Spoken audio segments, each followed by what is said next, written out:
The radio transmission was brief, clinical, final. All stations, this is Overwatch. Blackhawk 7-3 is confirmed down in the Karakoram Range. No emergency beacon detected. No survivors. I repeat, no survivors. Search and rescue operations are suspended due to extreme weather conditions and hostile territory. Crew manifest: Captain Olivia Chen, pilot; Staff Sergeant Marcus Webb, crew chief; and Marine Staff Sergeant Sarah Reeves, K-9 handler with military working dog Titan. All personnel are designated killed in action. If you're enjoying this story so far, don't forget to hit the like button and subscribe. Drop a comment telling me where in the world you're watching from. I love hearing from you. Lieutenant Commander Jackson Jax. Monroe stood in the operations tent, his entire body frozen as the words washed over him like ice water.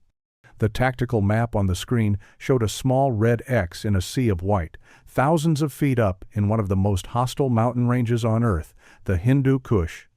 A place where helicopters went to die and bodies were never recovered. Behind him, other operators moved about their business. To them, it was tragic, but routine.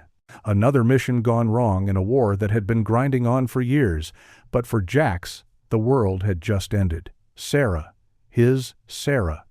The woman he'd loved in secret for 2 years, bound by regulations that said a Navy SEAL and a Marine K-9 handler couldn't be together. The woman whose laugh could cut through the darkness of any mission debrief. The woman who had looked at him 3 days ago before her flight and said, "When I get back, we need to talk, about us, about after." There would be no after now. "Monroe." The voice of Captain Hendricks cut through his shock. "You're dismissed. Take some time." Jax's jaw clenched.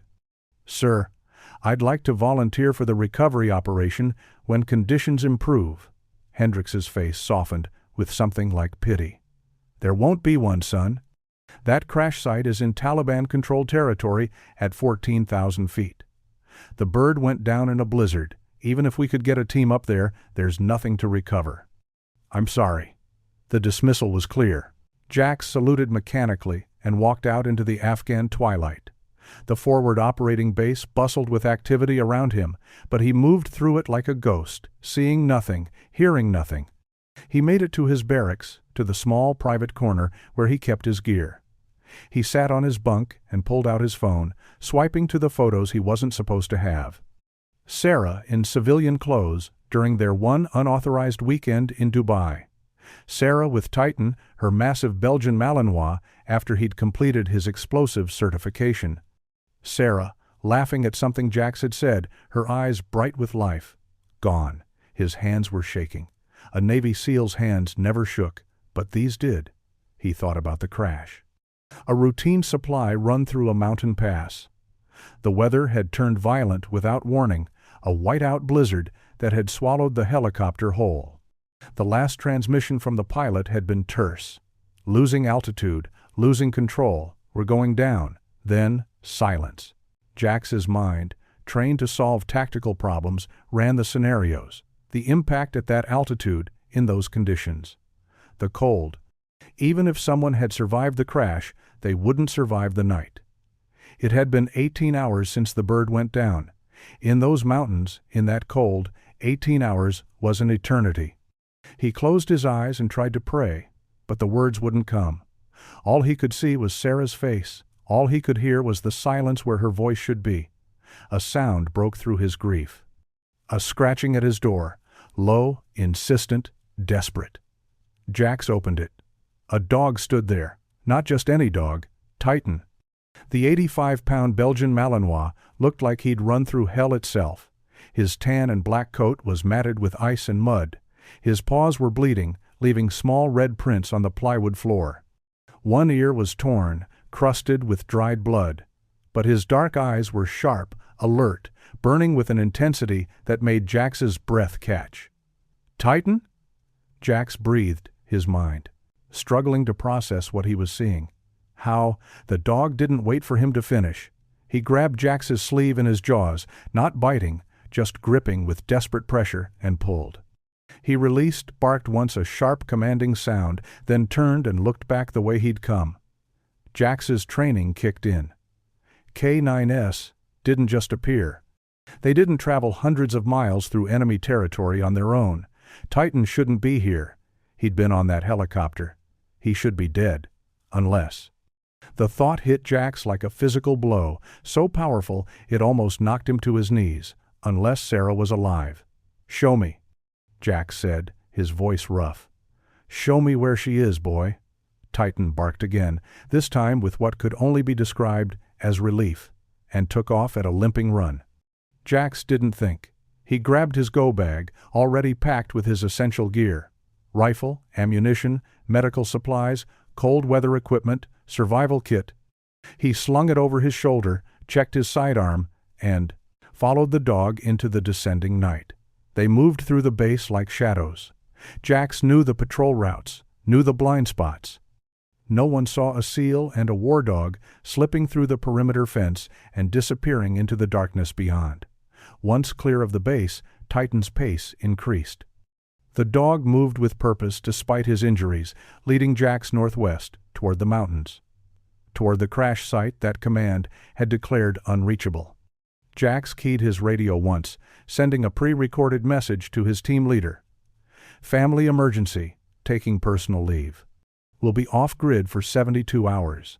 It was thin, barely plausible, but it would buy him time. By the time anyone realized what he was doing, it would be too late to stop him. The terrain grew rougher. They moved through a series of abandoned villages, ghost towns emptied by decades of war. Titan navigated through them with unerring precision, stopping only to lap water from a stream or accept the energy bar Jax offered him. As they climbed higher into the foothills, Jax studied the dog. Titan's behavior wasn't random. He wasn't running from the crash. He was leading. He was on a mission just as surely as Jax had ever been. Every few hundred yards, the dog would stop, look back to ensure Jax was following, then continue. Sarah had trained him well. Too well. Titan was executing a command. The realization made Jax's chest tight. Sarah was alive. She had to be. She'd sent Titan to find help, to find him. They traveled through the night. As dawn broke, painting the mountains in shades of gold and crimson, Jax spotted something that made him stop cold. A Taliban checkpoint. 3 fighters, 1 technical truck with a mounted machine gun. They were directly in Titan's path. Jax grabbed the dog's collar, pulling him into the cover of a boulder formation.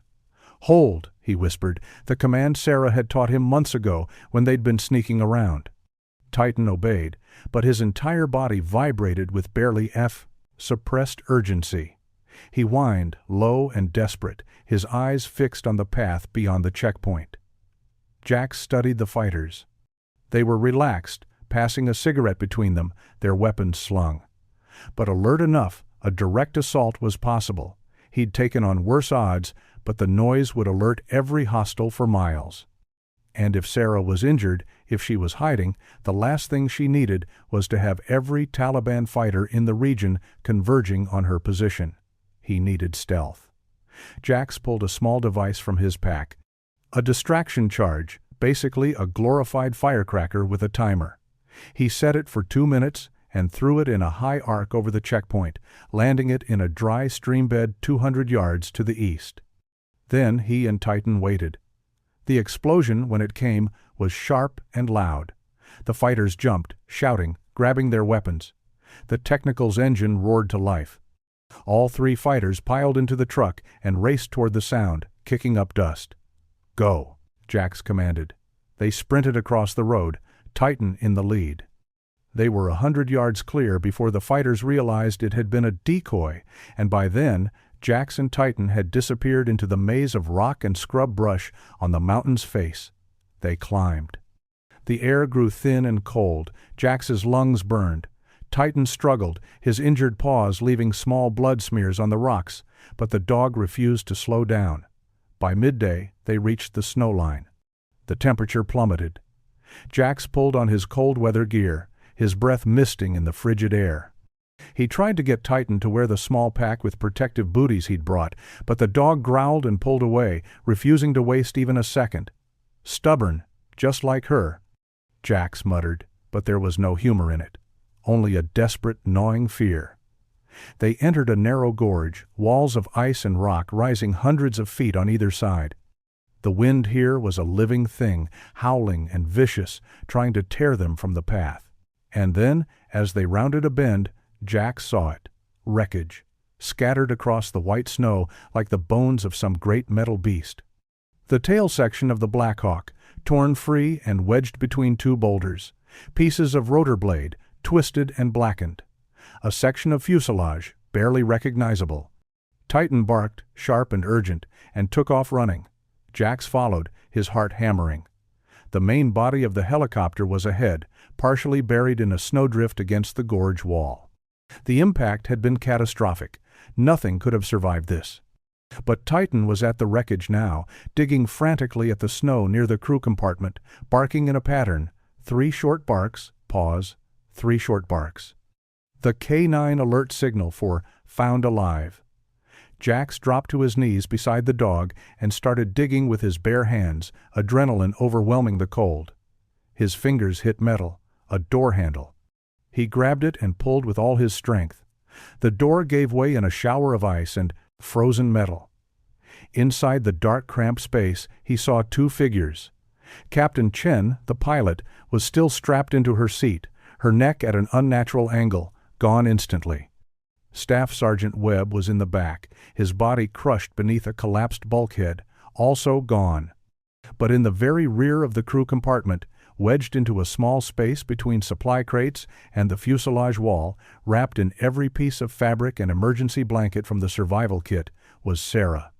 Her face was pale, her lips blue. Her left arm was bent at a horrible angle, clearly broken. Her eyes were closed, ice crystals clung to her hair. She looked dead. But when Titan pushed past Jax and licked her face, her eyes fluttered open. "Jax?" Her voice was a barely audible whisper, cracked and weak. You came." "Of course I came," Jax said, his voice breaking. He reached for her, his hand shaking as he checked her pulse. It was there, thread-like and slow, but there. "I'm getting you out of here." Tried to send Titan," Sarah whispered, her words slurring with cold and exhaustion. "Crash. Yesterday morning." Told him. "Find Jax." "Good boy." Titan whined and pressed his body against her, trying to share his warmth. Jax worked quickly, his SEAL training taking over. He assessed her injuries with clinical precision. Broken arm, yes. Possible broken ribs. Early stages of hypothermia, definitely. But alive. Against all odds, alive. He pulled out his medical kit and started an IV line, pushing warm saline into her system. He injected her with a mild stimulant to keep her conscious. He wrapped her in chemical heat packs and his own thermal blanket. "The others?" Sarah asked, though her eyes said she already knew. "Just you," Jack said quietly. "You're the only one who made it." Tears froze on her eyelashes. Chen tried to control the crash. Webb shielded me with his body when we hit. I couldn't save them." "You survived," Jack said firmly. "That's what matters. Now I need you to stay with me, Sarah.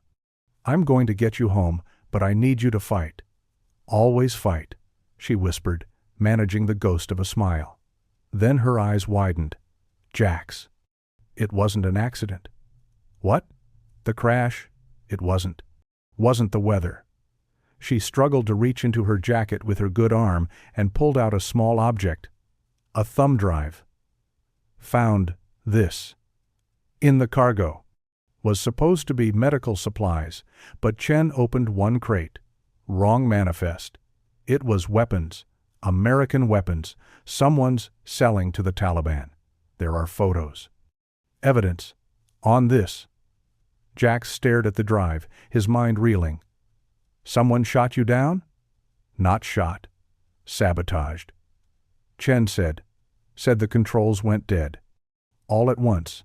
Like they were programmed to fail. Sarah's hand closed around the drive and then around Jax's wrist. "Get this out. Get it to command. Someone on the inside. Someone." Her eyes rolled back and she went limp. "Sarah." Jax checked her pulse. Still there, but weaker.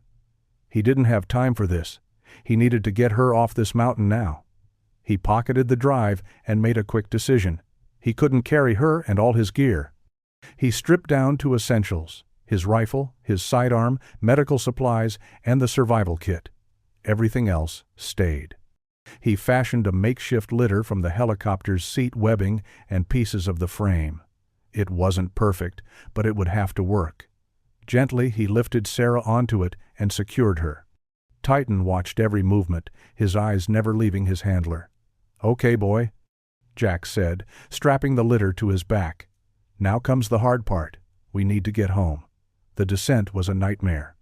The litter made Jack's clumsy, and the weight of Sarah's body threw off his balance. Titan stayed close, moving ahead to test the footing, then circling back. They had made it perhaps half a mile when Jax heard the sound that turned his blood to ice. Engines. Multiple vehicles, voices shouting in Pashto. The Taliban fighters from the checkpoint hadn't forgotten the strange explosion. They'd been searching the area, and now they'd found the crash site. Jax ducked behind a boulder formation, his breath coming in sharp gasps. He could see them below: 5 fighters, 2 motorcycles. They were examining the fresh tracks in the snow. His tracks. One of them pointed up the gorge, directly toward Jax's position. They'd been found. Jax's mind raced. He had maybe 2 minutes before they reached him. He was carrying an unconscious woman on a litter. He had a dog with bleeding paws. He was alone, outnumbered, and deep in enemy territory. By every tactical calculation, this was unwinnable. But SEALs didn't do unwinnable. He carefully lowered Sarah's litter into a small crevice between the rocks, tucking her deep into the shadows. He checked her pulse. Still there. Still fighting. "Titan," he commanded quietly. "Guard. If I don't come back, you protect her. You understand?" Titan looked at him with those dark, intelligent eyes and gave a soft, almost inaudible whine. But he lay down next to Sarah, his body a living shield. Jax checked his rifle. 30 rounds. He had 3 extra magazines. His sidearm had 15 rounds. He had 2 grenades, 93 rounds versus 5 men. Those were better odds than he'd faced before. He moved up the gorge, away from Sarah's hiding spot, deliberately leaving clear tracks. He needed to draw them away from her. The fighters followed, spreading out in a loose formation. They were confident, casual. They thought they were hunting a lost pilot, someone injured and desperate. They weren't expecting a predator. Jax let them come. He positioned himself on a small ledge 20 feet above the gorge floor, partially hidden by an overhang. The lead fighter passed directly beneath him. Jax didn't hesitate. He dropped down, his knife finding the man's throat before he could make a sound. The body crumpled. 1 down. The other 4 realized something was wrong. They spread out, shouting, bringing their weapons up. Jax was already moving. He fired 3 precise shots, the suppressor on his rifle reducing the sound to a sharp cough. 2 fighters dropped, the third took cover behind a rock, returned fire. Rounds sparked off the stones around Jax. He rolled, finding new cover, and came up firing. Another fighter fell. 2 left. They were smart, covering each other's movements, trying to flank him, but Jax had the high ground and the training. He pulled one of his grenades, cooked it for 2 seconds, and threw it in a perfect arc. It landed between the 2 fighters. They had just enough time to realize what it was before it detonated. Silence. Jax waited a full minute, scanning the area, making sure there were no more threats. Then he moved down and quickly checked the bodies. All dead. He searched them and found something that made his blood run cold. A radio. And on that radio, crackling to life, a voice speaking in accented English. "Strike Team 2, report. Have you found the crash site? Have you recovered the package?" The package. They weren't looking for survivors, they were looking for evidence. The thumb drive. Someone knew what was on that helicopter. Jax keyed the radio, keeping his voice low and rough. Crash site located. No package, no survivors. Continuing search. A pause. Understood. Expand search radius. The package must be found. If any coalition forces approach, you are authorized to engage. The radio went dead. Jack stared at it, his mind putting the pieces together. The sabotaged helicopter, the weapons shipment, the immediate search for the package. Sarah was right. This went high up. Someone with access to mission manifests, to flight plans, to equipment. Someone who thought they'd covered their tracks by making sure there were no survivors. They hadn't counted on Titan. They hadn't counted on a dog's loyalty being stronger than death itself. Jax destroyed the radio and moved back to Sarah. Titan was right where he'd left him, pressed against her side. Sarah's eyes were open, barely. "Did I hear shooting?" she whispered. "Just some complications," Jack said, checking her vitals. Her pulse was stronger. The warm IV fluids were helping. "We need to keep moving." "How many?" "5. You took on 5 alone?" "Titan had your 6. I had mine." He lifted the litter back onto his shoulders. "Let's go home." The rest of the descent was a blur of pain and exhaustion. Jax's legs screamed. His shoulders burned. But he didn't stop. He couldn't stop. They reached the foothills by nightfall. Jax's radio, which he'd kept off to avoid being tracked, crackled to life with automated position checks. He was officially AWOL now. But he didn't care. As they crossed into the abandoned village where his journey had started, Jack saw lights, vehicle lights. His first instinct was to hide, but then he recognized the vehicles, American Humvees. A SEAL team, his team. Lieutenant Reeves, his team leader, was the first one out. His face was a mask of fury and relief. "Monroe, do you have any idea?" He stopped cold when he saw the litter. "Is that Staff Sergeant Reeves?" Jack said. "KIA status was wrong. She's alive. She needs immediate medical evacuation." The team medic rushed forward, taking over Sarah's care. Titan collapsed beside her, finally allowing himself to rest. Reese stared at Jax. "You went AWOL. You went into hostile territory alone. I saved her life," Jack said flatly. "And I found this." He pulled out the thumb drive. "Evidence of weapons trafficking. Someone sabotaged that helicopter. Someone with high-level access. This needs to go directly to NCIS. No one else." Reese took the drive, his face grim. He looked at Sarah, being loaded into the medical Humvee, with Titan refusing to leave her side. He looked back at Jax. "You're going to be court-martialed for this." "I know." "It was worth it?" Jax looked at Sarah, her eyes finding his even as the medics worked on her, and saw her mouth the words, "Thank you," every second, he said. 3 weeks later, Jax stood in a hospital room at Landstuhl Regional Medical Center in Germany. Sarah's arm was in a cast. Her color had returned. Titan was curled up at the foot of her bed, his paws bandaged but healing. "They dropped the charges," Sarah said, smiling. "Apparently, when you expose a major corruption ring and save the life of a fellow service member, Command is willing to overlook the whole unauthorized solo rescue mission thing. Helps that 3 colonels and a defense contractor are now under investigation," Jack said. That thumb drive had everything: flight manifests, payment records, communications. "You brought down an entire smuggling operation." "Titan brought down an operation," Sarah corrected.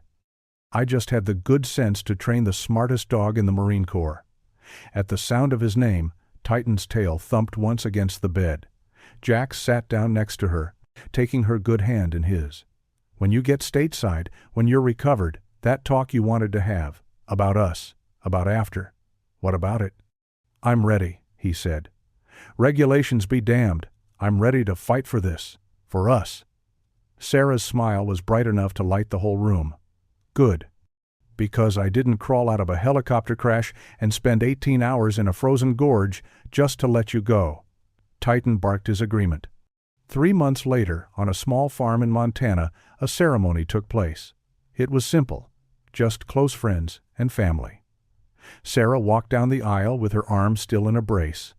Jack stood at the altar in his dress blues, and at their feet, wearing a custom-made vest with the words "Best Dog" embroidered on it, sat Titan, because some bonds can't be broken. Not by crashes, not by blizzards, not by enemy forces or regulations or impossible odds. Some bonds are written in something stronger than blood. They're written in loyalty, in courage, in the simple, unbreakable promise, I will not leave you behind. But the story didn't end there, because sometimes the hardest battles aren't fought on mountainsides or in frozen gorges. Sometimes they're fought in sterile conference rooms, under fluorescent lights, against enemies who hide behind rank and procedure. 6 weeks after the rescue, Jack sat in a windowless room at the Naval Criminal Investigative Service headquarters in Quantico, Virginia. Special Agent Diana Torres sat across from him, a stack of files between them thick enough to build a wall. "Let me make sure I understand this correctly, Lieutenant Commander Monroe," Torres said, her dark eyes sharp as surgical steel. "You're telling me that you believe someone with access to military flight operations deliberately sabotaged a Blackhawk helicopter, killing 2 service members, nearly killing a third, all to cover up an illegal weapons trafficking operation?" "That's exactly what I'm telling you," Jack said. His voice was calm, but his hands were clasped tight on the table. "And the evidence on that drive proves it." Torres opened one of the files. "The evidence shows weapons being rerouted. It shows falsified manifests. It shows payments to offshore accounts. What it doesn't show is proof of sabotage." The crash investigation concluded it was catastrophic mechanical failure brought on by severe weather conditions. "Then, the crash investigation was wrong," Jack said flatly. "Or someone made sure it came to the wrong conclusion. That's a serious accusation. It's a serious crime." Torres leaned back in her chair, studying him. "You know what I see when I look at your file, Monroe? I see one of the best SEALs in your generation, impeccable record, 2 Bronze Stars, a Silver Star, and a reputation for getting impossible missions done. I also see a man who went AWOL, conducted an unauthorized rescue operation in hostile territory, killed 5 enemy combatants without command approval, and just happened to bring back evidence that implicates some very powerful people. Are you suggesting I fabricated evidence? I'm suggesting that from a certain angle, this looks like a man in love who went rogue and is now trying to justify his actions by inventing a conspiracy."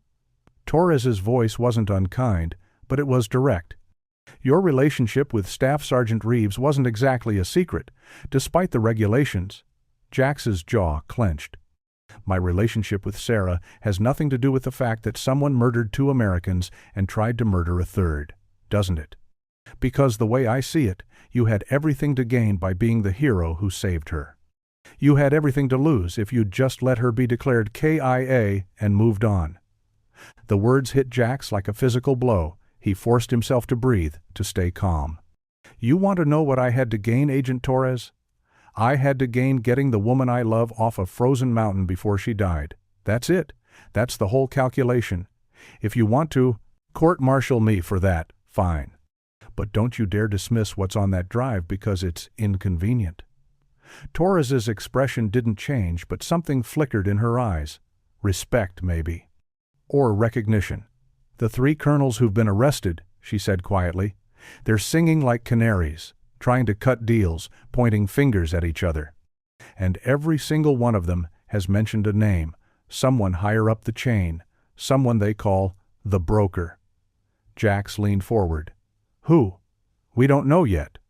Whoever it is, they've been very careful. No direct communication. Everything goes through intermediaries. But Staff Sergeant Reeves's testimony might be the key to identifying them." Torres closed the file. She remembered something from the cargo manifest. A specific code that didn't match any standard military designation. Our forensic accountants traced that code back to a shell company. And that shell company has ties to a defense contractor who just happens to sit on several Pentagon advisory boards.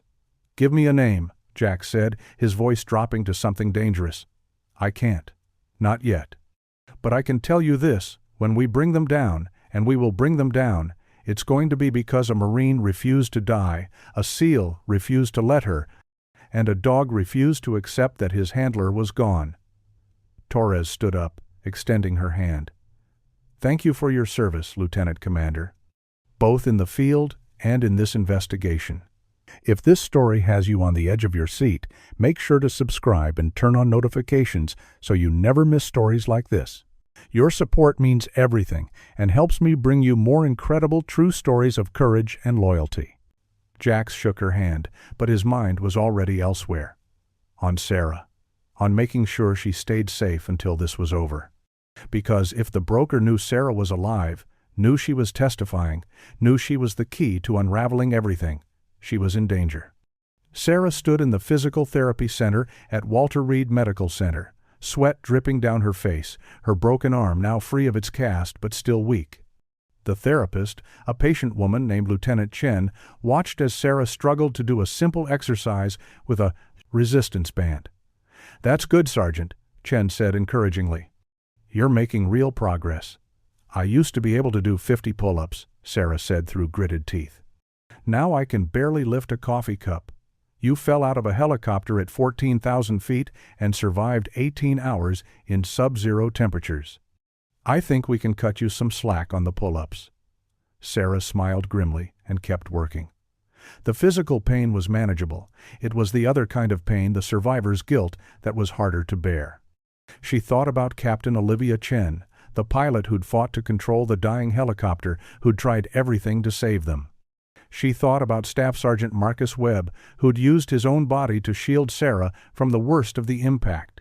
They'd died so she could live. And for what? So she could barely lift a resistance band? "You're thinking about them again," a voice said from the doorway. Sarah turned to see Jax, still in his uniform, holding a bouquet of flowers that looked comically out of place in his large hands. "I'm always thinking about them," Sarah admitted. Jax set the flowers down and came to stand beside her. "Chen and Webb were warriors. They died doing their duty. They'd want you to honor that by living fully, not by carrying guilt that isn't yours to carry." "How do you do it?" Sarah asked, her voice small. "How do you live with the people you couldn't save?" Jax was quiet for a long moment. "I remember that every person I did save was worth the fight. And I work every day to make sure the number in the saved column keeps growing." He gently took the resistance band from her hand. "You're one of the saved, Sarah. Don't waste that gift on guilt." Sarah nodded, blinking back tears. "The NCIS agent came by yesterday, wants me to testify in front of a grand jury next month, I heard. Torres called me too. She said there's someone higher up, someone they haven't identified yet." Sarah's voice dropped. "Jax, what if they come after me? What if they won't get to you?" Jax's voice was absolute. "I won't let them. You can't be with me every second." "No," Jax agreed. "But he can." As if on cue, the sound of claws clicking on tile announced Titan's arrival. The Belgian Malinois, his paws now healed, trotted into the therapy room wearing his official working vest. He went straight to Sarah and sat at her feet, looking up at her with those dark, intelligent eyes. "The Corps approved his reassignment," Jax said. "As of this morning, Titan is officially your personal protection, K9, until the investigation concludes. He goes where you go. And where he goes, a security detail goes." Sarah dropped to her knees and wrapped her good arm around Titan's neck. The dog leaned into her, his tail wagging slowly. "Thank you," she whispered, and it wasn't clear if she was talking to Jax or the dog or both. Lieutenant Chen tactfully excused herself, giving them privacy. "There's something else," Jax said once they were alone. "Torres thinks the broker might try to eliminate witnesses before the grand jury. She's putting you in protective custody starting tomorrow. Safe house, armed guards, the works. For how long? However long it takes." Sarah stood up, her face hardening. "I didn't survive a helicopter crash to hide in a safe house. I want to help catch whoever did this. And you will, by staying alive and testifying." Jax cupped her face in his hands. "Sarah, these people have already killed 2 Americans to protect their operation. They won't hesitate to kill more. Please, let us keep you safe." Sarah wanted to argue. Every instinct in her Marine Corps training told her to fight, to take the offensive, to engage the enemy. But she saw the fear in Jax's eyes, real fear, the kind that even Navy SEALs felt when the people they loved were threatened. "Okay," she said quietly. "I'll go to the safe house, but Titan comes with me. Wouldn't have it any other way." The safe house was a nondescript two-story colonial in the Virginia suburbs, the kind of place where neighbors minded their own business and asked no questions. 2 NCIS agents, Ramirez and Foster, formed the primary security detail. They were professionals, former military themselves, and they treated Sarah with respect while maintaining a careful distance. Titan adapted to the new environment immediately, conducting his own security sweeps of the house and yard before settling into a routine.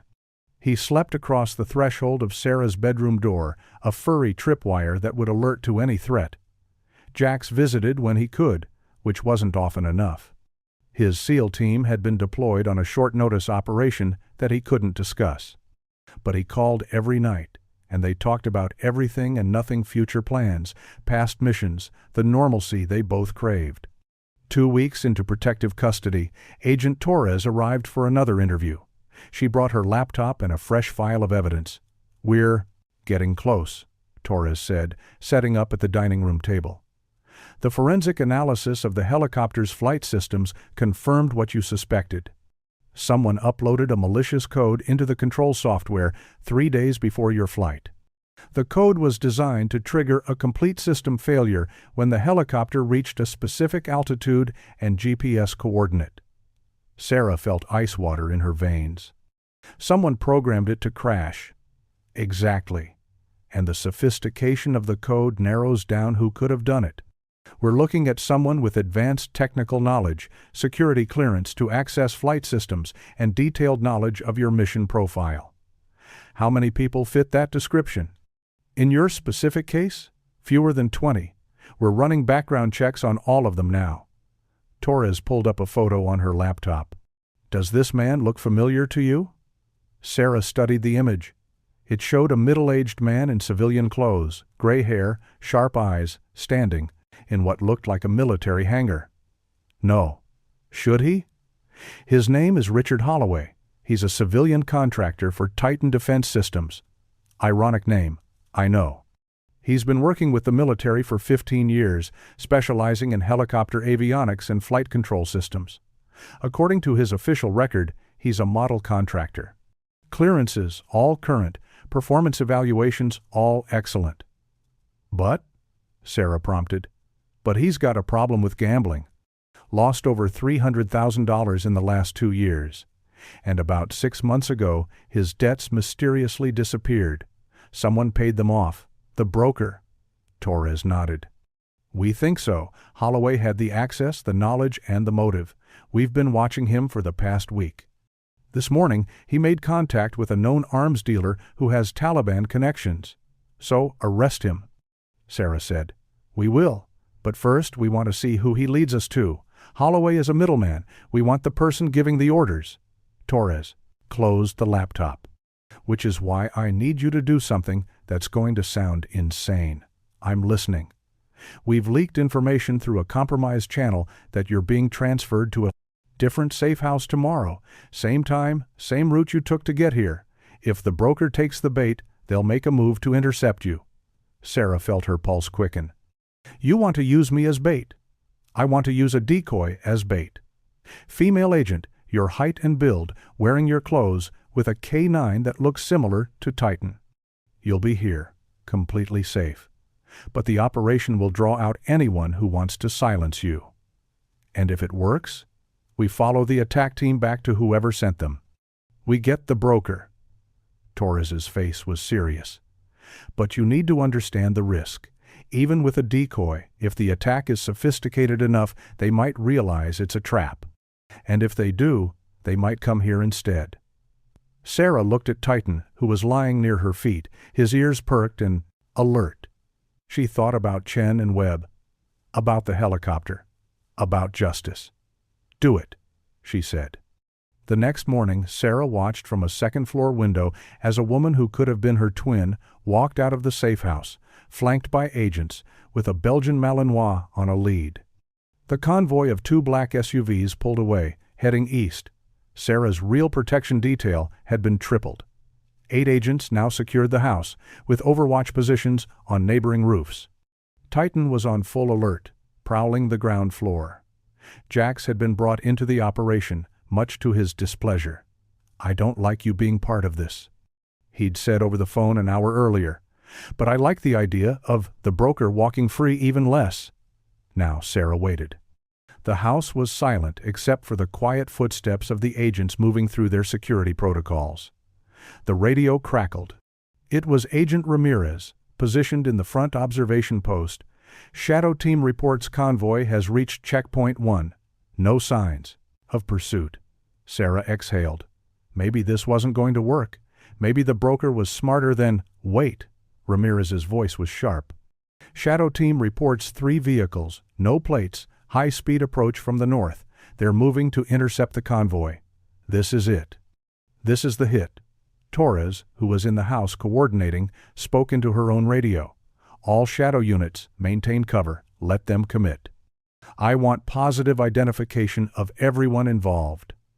Sarah moved away from the window, her heart pounding. Somewhere out there, brave agents were about to be attacked by people who thought they were killing her. Minutes passed like hours, then the radio exploded with chatter. "Contact, contact. Multiple hostiles. They're armed with shots fired. Shadow 3 is engaging." The sound of gunfire crackled through the radio. Sarah heard shouting, the screech of tires, the controlled chaos of a firefight. Torres was giving rapid orders, coordinating the response. "Do not let them escape. I want every single one of them alive for questioning." More gunfire, then 1 vehicle disabled, 2 suspects in custody. "Second vehicle attempting to flee, air unit has them," another voice cut in. "Helicopter is tracking. They're not getting away." The firefight lasted less than 5 minutes, but to Sarah it felt like an eternity. When it was over, Torres's face was grim but satisfied. 7 suspects in custody, she reported.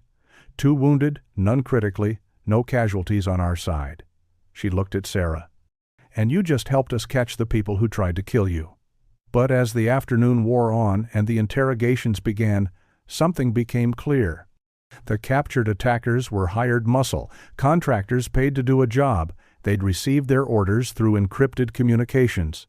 They'd never met the broker. They didn't even know his real name. It was a dead end.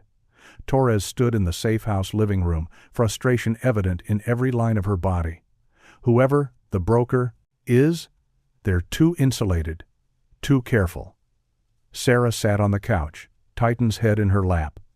An idea was forming, dangerous and desperate. Then we need to make them expose themselves. How? By making them think they succeeded. Sarah stood up, her voice gaining strength. "We announce my death. Make it public. Say the safe house was compromised, that I was killed. The broker will think they're safe, that the last witness who can identify them is gone. They'll get sloppy."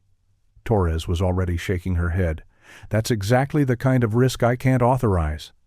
"If we fake your death and word gets out, then you don't authorize it," Sarah said. "You just let me disappear. No official announcement, but whispers, rumors. The kind of information that leaks through unofficial channels. The broker will hear it and believe it, because that's how intelligence actually moves." Jax, who'd arrived an hour earlier, spoke from his position by the door. "She's right. PsyOps 101, the most believable. Intelligence is the intelligence that isn't supposed to be shared." Torres looked between them. "You understand what you're proposing? You'd have to completely disappear. No contact with family, friends, anyone. You'd be dead to the world until we close this case." "I've been dead before," Sarah said quietly. "For 18 hours on that mountain, I was dead to everyone. I can do it again." Torres took a long breath. "If I agree to this, and I'm not saying I am, where would you go?" Jax answered before Sarah could. "I know a place. Remote, secure, off any grid. No one would find her there. Except you. Except me." Torres studied them both, then pulled out her phone. "I need to make some calls. If, and this is a big if we do this, it has to be airtight.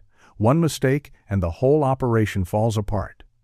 3 days later, Sarah Reeves ceased to exist. The rumors started exactly as planned. A botched security operation, a safe house compromised, casualties. The NCIS wouldn't confirm or deny, which only fed the speculation. And Sarah disappeared into the mountains of Montana, to a cabin so remote it didn't appear on any map, owned by a friend of Jax's who asked no questions. It was there, in the silence of a wilderness that held no war, that Sarah began to truly heal. Jax came when he could, slipping away from his duties for stolen days that felt like years. They chopped wood, cooked simple meals, and sat by the fire with Titan between them. They talked about futures that might exist after the case was closed, after the danger passed. And slowly, the woman who'd climbed out of a helicopter crash began to find pieces of herself she thought were lost forever. 1 month into her exile, Jax arrived with news. Torres called, they got him. Sarah's heart stopped. The broker? Richard Holloway cracked, gave up his contact, led them to a Pentagon official named Brendan Carson, Undersecretary of Defense for Acquisition and Sustainment. Jax's voice was hard. He was using his position to redirect military equipment and sell it to the highest bidder. The helicopter crash was supposed to destroy the evidence and anyone who'd seen it.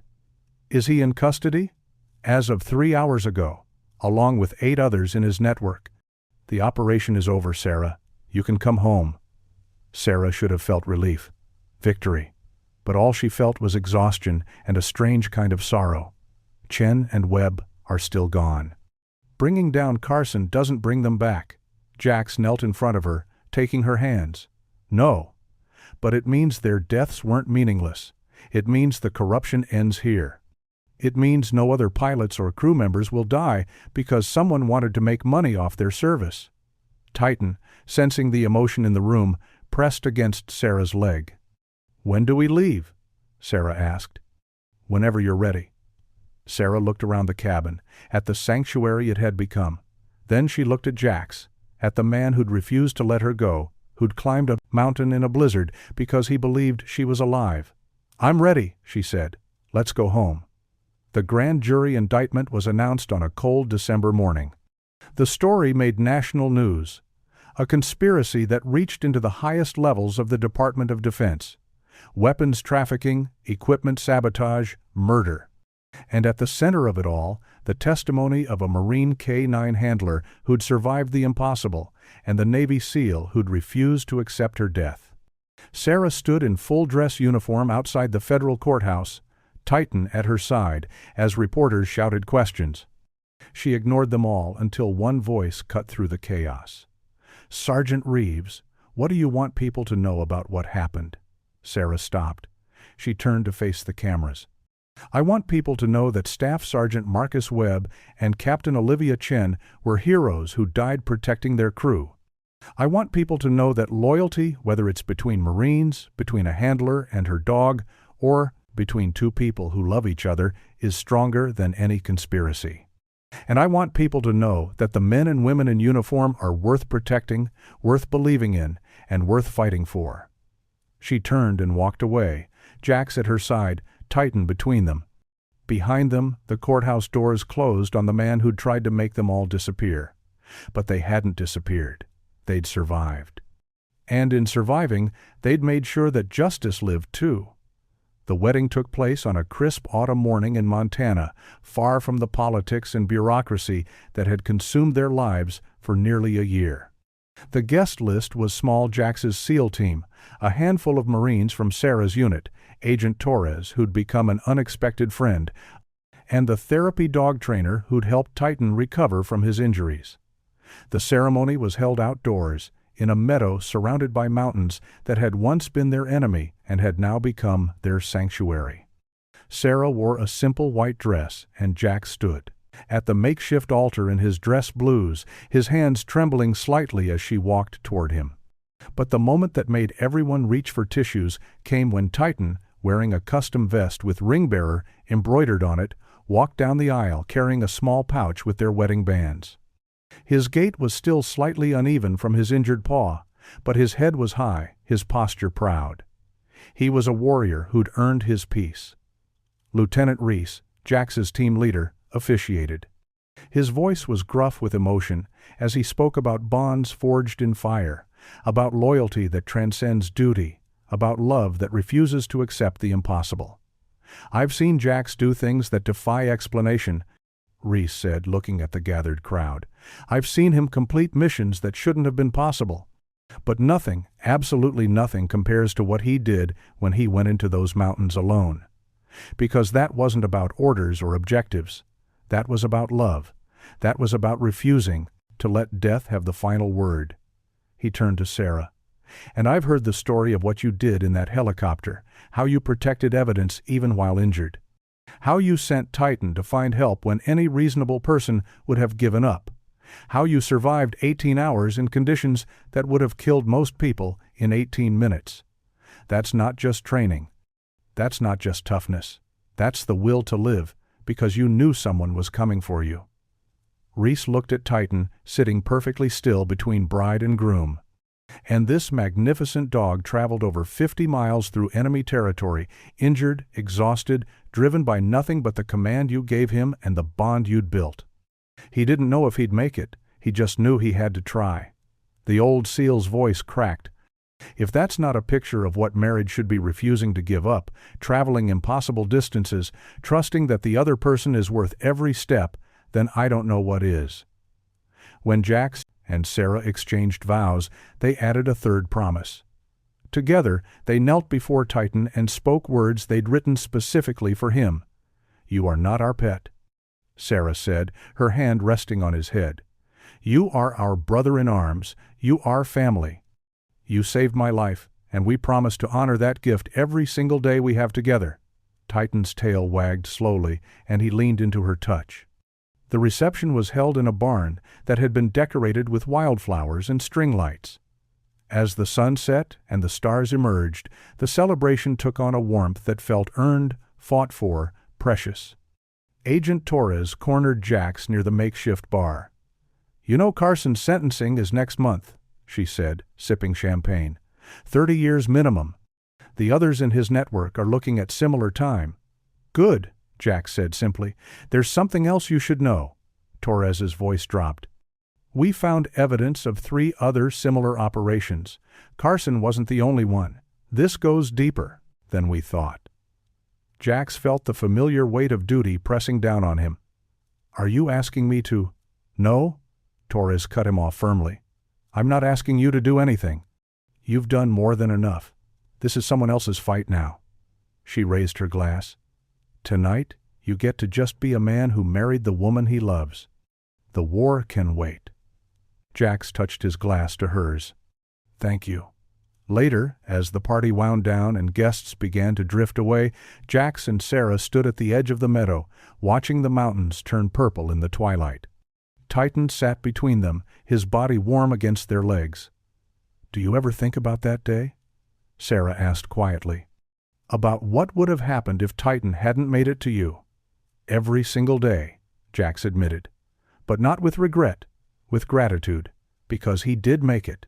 You did survive. And we're here." "I keep having this dream," Sarah said. "I'm back in the helicopter, watching it all happen in slow motion. Chen fighting the controls. Webb moving to shield me. The impact. But in the dream, I can't send Titan. He's trapped, and I watch him die with the others." Jax pulled her close. "But that's not what happened.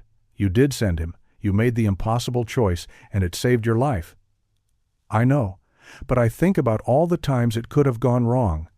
If a patrol had caught him, if he'd gotten lost, if you hadn't been there when he arrived. There were so many points where this could have ended differently. That's the nature of miracles," a voice said behind them. They turned to find Doc Ramirez, the corpsman from Jax's team, approaching with his own drink. "Sorry, couldn't help overhearing. But I've been doing this long enough to know that every survival story is a chain of small miracles. Any one link breaks, and the story ends differently. But when all the links hold, that's when you know something bigger than luck was at work." "You believe that?" Sarah asked. "I've seen too much to not believe it, Ramirez. I've watched men survive wounds that should have killed them. I've watched teammates make it out of situations where mathematics said they shouldn't. And I've learned that sometimes the universe conspires to keep certain people alive because their story isn't finished yet." He looked at Titan. "This dog traveled through hell, because he believed you were alive. Jax climbed a mountain in a blizzard because he refused to accept you were dead. You survived 18 hours in frozen hell because you knew someone was coming. That's not luck. That's faith made manifest. Sarah knelt and wrapped her arms around Titan. The dog's tail wagged, and he licked her face with enthusiasm that made her laugh, the first real laugh Jax had heard from her all day. "You know what the hardest part is?" Sarah said, looking up at both men. "Living up to it. Chen and Webb died so I could live. Jax risked everything to save me. Titan nearly killed himself getting help. How do I make sure I'm worth all of that?" "You live," Jax said simply. "You live fully, without holding back, without guilt. You honor them by being present for every moment, by loving without fear, by serving with everything you have." He pulled her to her feet. "That's how you make it worth it." The party had dwindled to just the core group, now Jax's SEAL team, a few Marines, Torres. Someone had started a fire in a pit outside the barn, and they gathered around it, telling stories. Lieutenant Reeves stood, raising his bottle. "I want to propose a toast. To the ones who didn't make it home. To Chen and Webb, who did their duty to the very end. May we honor their memory by living lives worthy of their sacrifice." To Chen and Webb, everyone echoed, their voices carrying into the mountain night. Then Mako, the team's breacher, stood up with a grin. "And I want to toast the craziest dog I've ever met. Titan, you magnificent beast, you did something I've seen in movies, but never in real life. You traveled 50 miles. Through enemy territory on wounded paws because your handler told you to fetch. That's not training. That's love." To Titan, the group shouted, and the dog's ears perked up at hearing his name celebrated. One by one, team members shared stories. The time Titan had found an IED that would have killed a convoy. The time he'd tracked an insurgent through 3 miles of urban sprawl. The time he'd alerted to a threat that human intelligence had missed. But the story that mattered most was the one they'd all lived, the impossible rescue that should have failed at every turn, but somehow, miraculously, hadn't. As the fire burned low and the stars wheeled overhead, Sarah leaned against Jax, Titan's head in her lap, and felt something she hadn't felt in a very long time: peace. Not the absence of war, but the presence of rightness. The sense that despite everything, the crash, the corruption, the violence, she was exactly where she was meant to be. "What are you thinking?" Jax asked, quietly. "I'm thinking that 18 hours in a frozen helicopter was the worst experience of my life," Sarah said. "And I'm thinking that every second of suffering was worth it to get to this moment." Jax kissed the top of her head. "We should go. Early flight tomorrow for the honeymoon." "Where are we going again?" "Somewhere warm, somewhere with beaches and no mountains." Jax smiled. "Somewhere Titan can run on sand instead of snow." They said their goodbyes to the remaining guests and walked back to the cabin where they'd been staying. Titan trotted ahead, his tail high, occasionally looking back to make sure his humans were following. Inside, Sarah changed out of her wedding dress and into comfortable clothes. She found Jax standing at the window, looking out at the mountains silhouetted against the starlight. "Regrets?" she asked. "Not even one," he said. "You?" "Only that Chen and Webb aren't here to see this." Jax turned to face her. "I think they are. I think they're wherever. Warriors go when their fight is done, and they're raising a glass to the woman they saved." Sarah moved into his arms, and they stood together in the quiet darkness, two survivors who'd been given a second chance at life and were determined not to waste it. Titan settled onto his bed in the corner, circled 3 times, and lay down with a contented sigh. His work was done, his handler was safe, his pack was complete. And in the morning, they would all begin the next chapter of their story, not as warriors, not as survivors, but as a family bound by loyalty, courage, and a love that had proven stronger than death itself. Thank you so much for watching until the end. If this story touched your heart, please share it with someone who needs to be reminded that loyalty never dies, and that sometimes the bravest warriors have 4 legs. Don't forget to subscribe if you haven't already, and let us know in the comments, what was your favorite moment? Was it Titan's impossible journey? Jax's refusal to give up, or Sarah's courage in the face of death? We read every comment. God bless, and see you in the next story.